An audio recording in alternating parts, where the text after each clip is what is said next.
gremlins! This week I decided to draw another character based on a random, cool-looking Pinterest image, and I tried something new for generating the subject of that image. Instead of generating a random noun, which tends to take a lot of attempts to find a noun that might produce interesting images in the Pinterest search bar, I found a generator that puts a prefix and a suffix together to generate a random aesthetic. These aesthetics usually aren't pre-existing aesthetics, they aren't aesthetics I'll cover on the channel, but they can be fun for character design or creating something new. I got really lucky, and the first aesthetic I generated is moss punk, which, could it be any more up my alley? The closest aesthetics to this generated label would probably be mosscore, which I covered very early on my channel, and forest punk, which I haven't covered yet, but do love. I searched moss punk on Pinterest and found this very cool image of an old chair overgrown with moss in the corner of a house reclaimed by nature. There are some really great colors and textures in this image, and I can definitely think of a fantasy, vaguely apocalyptic punk character inspired by this chair. Before I start, I want to quickly point out something new I'm trying, actually creating a thumbnail. I've been making videos for over a year and a half, and yet I've only created edited thumbnails for my redrawing art and Mushrooms as Fairies videos. Every other video has just had an auto-generated thumbnail, a frame of the drawing process. I've decided to finally be a bit more professional about this and actually put effort into the thumbnail. Let me know what you think. I really latched onto the abandoned, overgrown, reclaimed by nature elements of this image, and decided to create a post-apocalyptic character surviving as nature takes over what humans have built. The pose of this character is a pose I've never tried drawing before, and it took a few tries to get it right. The character is faced away from the viewer, but his head is turned, looking over their shoulder toward you. I gave this character a gas mask, one that just covers his nose and mouth but leaves the rest of his face free. I really like the look of punky gas masks for aesthetic purposes, and kind of want to make one for myself to use as a mask instead of a cloth one. I have no idea if this style of mask is effective against illness though, and would need to do some research before relying on one to protect myself and others. This gas mask isn't protecting against a disease. I didn't world build out the reason for the apocalypse, but whatever happened made the environment dangerous and toxic. I imagine this character is part of a small society rebuilding in the ruins, and that inside whatever base they have, he doesn't have to wear the mask. However, right now he's out in the overgrown city, either on patrol or to gather supplies, so wears the protective gear. I focused a lot on the punk element of this aesthetic I generated, focusing a lot on the DIY aspect of punk fashion. He's wearing a vest with a hand-sewn plaid back patch. Plaid is also a big element of punk fashion. I thought I might also add smaller patches with slogans or symbols on them, but decided against it. The vest is already pretty detailed with the pattern patch, as well as with clumps of moss. I don't know if he's wearing real moss on his clothing. I have no idea if this is viable, or would just destroy his vest. Instead, it could be either fake moss, or dried and dead moss glued on.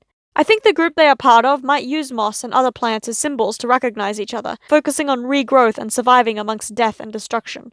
Due to moss's habit of growing on rotting wood and bones, it definitely makes sense for such a symbol. I wasn't sure what to do with this character's arms at first. One arm is half hidden in front of his body, perhaps holding his vest closed or putting some trinkets in one of his pockets.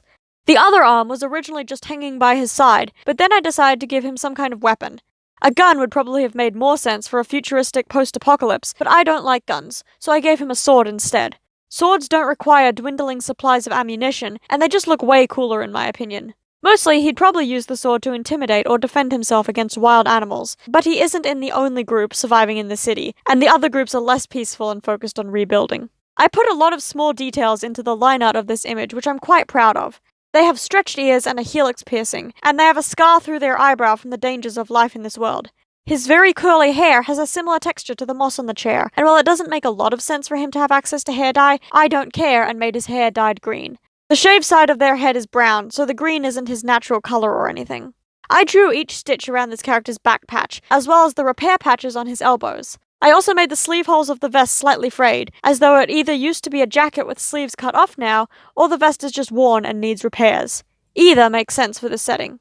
He has 2 chains hanging from his belt, and his pants are full of pockets, useful for holding survival tools and forage supplies. It's hard to navigate through the crumbling city with a huge backpack or shoulder bag, so wearing lots of pockets is necessary. The main colours of my inspiration image are the bright green of the moss, the kind of orangey colour of the chair, and the brown and grey of the concrete and leaves of the floor. There's also some bright turquoise on the floor. I'm not sure what it is, but it is a bright pop of colour that I'll be using as an accent colour in a few places. I started my colouring process with the patches of moss on this character's vest and boots, then began working on the head. His hair is a darker shade of green from the moss on his jacket, although by the time I finish shading and texturing it later there is less of a difference.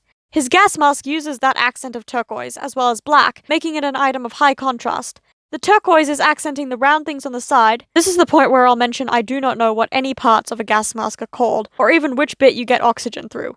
I like them for the aesthetic, I know nothing about them. Anyway, the very front of the mask is also turquoise, while the plastic against his face is black. I used the brightest and darkest shades of orange from the cushion of the chair for the plaid on the back patch. The large stripes of colour are the pale orange and darker and redder shade. I then recolored the line art so that the single stripes are dark orange and the thin double stripes again use that turquoise accent. I wish I'd done the 2 sets of stripes on 2 different layers, as recoloring them in 2 different colours on the same layer was a bit fiddly. Other than the plaid and the vibrant patches of green moss, most of this character's clothing are various dark shades of brown. His vest is colour-picked from the leaves on the floor, his pants are the colour of the concrete walls, and his shirt is the colour of the metal chair legs. The blade of the sword is also colour-picked from the concrete, although I lightened the shade and it looks slightly greenish. When I finished colouring, I began to go back and add texture to various sections of this character before starting my basic shading. First I textured the moss, using the default Photoshop brush, Kyle's Ultimate Pastel Palooza. I use this brush to texture practically everything, so I figured I should name it. It's great for dirt and the ground, for moss, for tree bark, for rock, for concrete. I use it in almost every image. In this drawing, I even used it to texture hair for the first time, and I think it works really well for this extremely curly texture of hair, which I always struggle to shade. All the shades of the moss are colour-picked from different patches of the moss on the chair. I then started shading the skin, which is shockingly easy when there's barely any exposed skin in a character's design. The mask has added a bit of a cast shadow on his cheek and nose, and I added some purplish bruises under his eyes, since an apocalypse cannot be good for having a healthy sleep schedule. I then quickly added some shine to their mask, which is probably made of shiny plastic. I then moved on to the basic shading layer, although I will come back to texturing soon.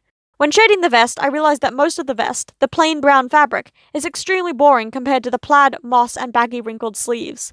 It looks too smooth and unnatural around the rest of the clothing. I fixed this with a crack texture brush, making it look almost like cracking old leather or even roughly woven denim or canvas. Whatever material it looks like it's made of, adding that cracked texture made a world of difference. With the vest fixed, I went back to the shading, adding shadow to the pants, then the boots. Then I began to plan out the background. When drawing this character, I assumed I'd make the background look like the background of my inspiration image, a concrete room filled with dead leaves and being reclaimed by nature. However, as I worked, and world built out a post-apocalyptic city society, I decided instead that I wanted to show part of the crumbling city skyline.